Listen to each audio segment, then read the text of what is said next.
South ఇండియాలోనే అతి తక్కువ ధరలకి రత్నాలనందించే ఏకైక సంస్థ 6JVR. కంచం పొత్తు మంచం పొత్తు అనే వ్యాఖ్యలు మీరు సందర్భానుసారంగా వాడేశారే తప్ప కవిత గారిని కించపరచాలని గాని అలాంటి ఉద్దేశం అయితే లేదు. కవిత గారిని ఎందుకు కించపరుస్తామండి?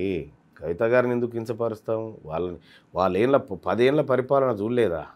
10 ఏళ్ల పాటు ఆమె అధికారంలో ఉన్నప్పుడు మరి నానా బీసీలకు రిజర్వేషన్ తగ్గిస్తా ఉన్నావు, ఇది అన్యాయం అని ఒక్కనాడని అన్నదా? నానా మహిళల గురించి మాట్లాడుతూ ఉన్నావు, మహిళలకు ప్రతినిధిగా మాట్లాడుతూ ఉన్నావు. 2014 నుంచి 18 వరకు మహిళా మంత్రి లేకపోతే నానా ఇది అన్యాయం అని నేను చెప్పినావా? ఎందుకు ఈ డ్రామా అంతా? వాళ్ళ నడి చౌరస్తాలో ఉండి ఏం చేయను అర్థం కాక పిసలేసిన మనిషి లెక్క ఎట్లా పడితే అట్లా నిర్ణయాలు తీసుకొని చిల్లర చేసుకుంటుందంత తన రాజకీయ వ్యవహారాన్ని అంతా. నేను ఒకటి చెప్తా ఉన్నా, కల్వకుంట్ల కవిత గారు మొన్న 3 మంత్రులు ప్రమాణ స్వీకారం చేసినారు. అడ్లూరు లక్ష్మణ్ గారు, వాకిటి శ్రీహరి గారు, ఆ తర్వాత వివేక్ వెంకటస్వామి గారు. అందులో యాక్చువల్గా 3 కాదు, ఆ రోజు 4 చేయాల్సి ఉండే, అందులో కవిత పేరుండే. ఇది ఆమెను కాదని చెప్పమని చూద్దాం. కవిత పేరు కూడా ఆ రోజు ఉండే. చివరి గంటలో ఆమె పేరును డిలీట్ చేశారు. చివరి గంటలో రాహుల్ గాంధీ గారు ఎంటర్ అయ్యి డిలీట్ చేసిండు. ఆ ఫ్రస్ట్రేషన్లో ఉంది ఆమె. ఈ విషయం కేసీఆర్కి తెలిసి ఆమె లేఖను లీక్ చేసి వాళ్ళని పక్కన పారేసారు. ఈమె ఇటువంటి కార్యక్రమాలు చేస్తుంది, పార్టీ వ్యతిరేక కార్యకలాపాలకు పడుతుంది అనేటువంటి లేఖను బయటపెట్టి ఆమె కాంగ్రెస్తో రేవంత్ రెడ్డితో మిలాఖాత్ అయిందనేటువంటి విషయం బయటపడ్డ తర్వాత ఆమెను పక్కకు పెట్టారు. ఆమె చుట్టూ గిన్ని వివాదాలు, మీ నాన్ననే నీ వెనకలేడు, తెలంగాణ జనం బీసీలు ఎట్లా నీ వెనకాల ఉంటారు? కాబట్టి ఆమె ఏదైతే పొలిటికల్ ఏది మన ఉనికి కోసం, రాజకీయ ఉనికి కోసం ఏవో ప్రయత్నాలు చేస్తుంది, కానీ ఆమె చుట్టూ చేయడానికి ఎలాంటి స్కోప్ లేదు, ఓ వాదం కూడా లేదు ఆమె దగ్గర. ఆమె 10 ఏళ్ల కాలంలో అధికారంలో ఉన్నప్పుడు బతుకమ్మ అంటే డీజేగా ఎంత చక్కదనంగా ఆడుకునేది మా అమ్మలక్కలు బతుకమ్మ. దానికి డీజేలు అంటగట్టి మొత్తం బతుకమ్మ తీరునే మార్చేసి, బోనాల పండుగ అంటే బతుకమ్మ ఈమెనే ఎత్తుకోవాలి, బతుకమ్మ పండుగ అంటే ఈమెనే బతుకమ్మ ఆడాలి. అసలు వీళ్ళ హిస్టరీని ఒకసారి కొన్ని సంవత్సరాలు వెనక్కి పోయి చూస్తే, నేను మొన్న ఒకసారి సెర్చ్ చేస్తూ ఉంటే గోల్కొండ పత్రికలో దొరికింది నాకు. అది గోల్కొండ పత్రికలో వీళ్ళు చేసిన అరాచకాలన్నీ దొరికినాయి. అది సేవ్ చేద్దామనుకున్నా అప్పుడే కరెంటు పోయేది, సేవ్ కాలే. కానీ వీళ్ళు బైరాన్పల్లికి దగ్గర, పరకాల దగ్గర బీసీ ఆడబిడ్డలను బట్టలు తీసేసి బతుకమ్మ ఆడిచ్చిన జాతి వీళ్ళది. వీళ్ళకు ఏముంటుందండి? వీళ్ళకి ఎట్లుంటుంది బీసీల మీద ప్రేమ?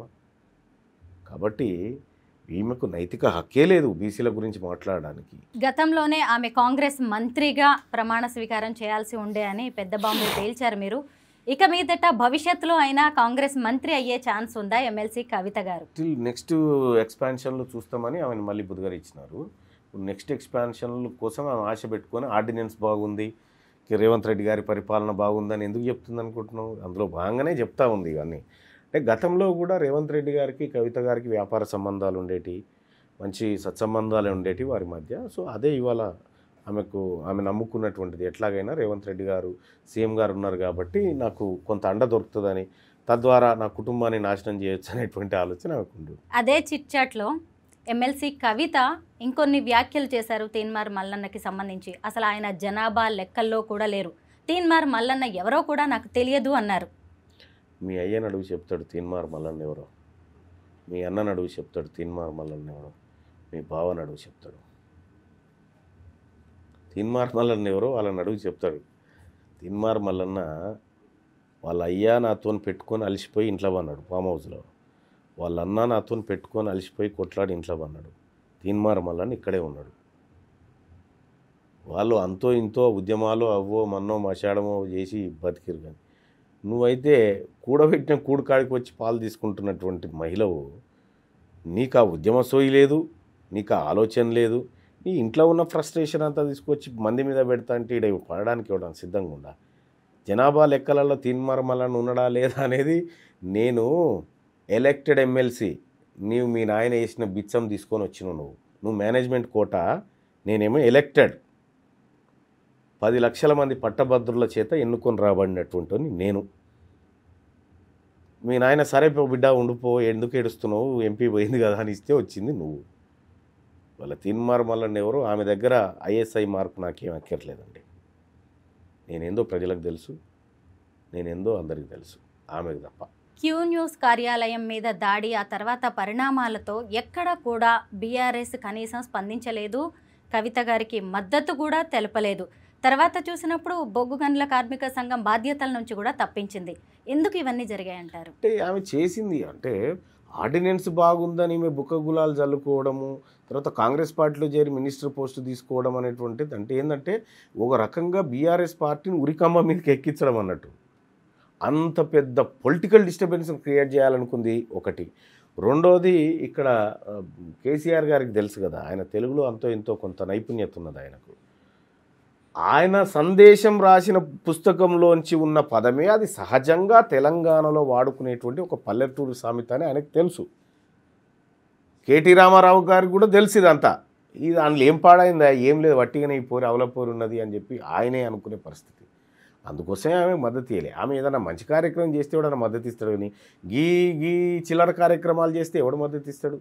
కవిత ఒంటరి అయిపోయినటువంటి సందర్భంలో ఏదో రేవంత్ రెడ్డి గారు కొంతేదో నడువురా బుజ్జి ఆడంగా నడువు నేను చూసుకుంటుంది ముళ్ళు లేకుండా అని చెప్పి ఆయన ఏదైనా చేయొచ్చు. కానీ ఈ టైంలో ఆమె పక్కన ఉండాల్సింది మేధావులు, గూండాలు, రౌడీలు, హత్యలు చేసేటువంటి వాళ్ళు కాదు ఆమె పక్కన ఉండాల్సిన. ఆమె రాజకీయ భవిష్యత్తుకు ఇదొక పెద్ద మచ్చ.